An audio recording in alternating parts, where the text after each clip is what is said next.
40 আমার আমার একটা কথা বলার আছে, সেটা হচ্ছে আমি আগে যখন টেলিভিশনে 420 দেখেছিলাম তখনই আমার মনে আছে যে পলিটিক্যাল স্যাটায়ার প্রথমবারের মতো টেলিভিশনে আমরা দেখেছিলাম এবং এটা একই সঙ্গে এন্টারটেইনিং ছিল এবং সমাজের এবং রাজনীতির যে বিষয়গুলো অ্যাড্রেস করা দরকার সেগুলো প্রপারলি অ্যাড্রেস ছিল।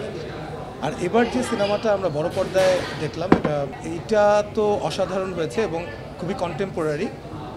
এই সময়টাতে এই ধরনের পলিটিক্যাল স্যাটায়ার এবং চোখে আঙুল দিয়ে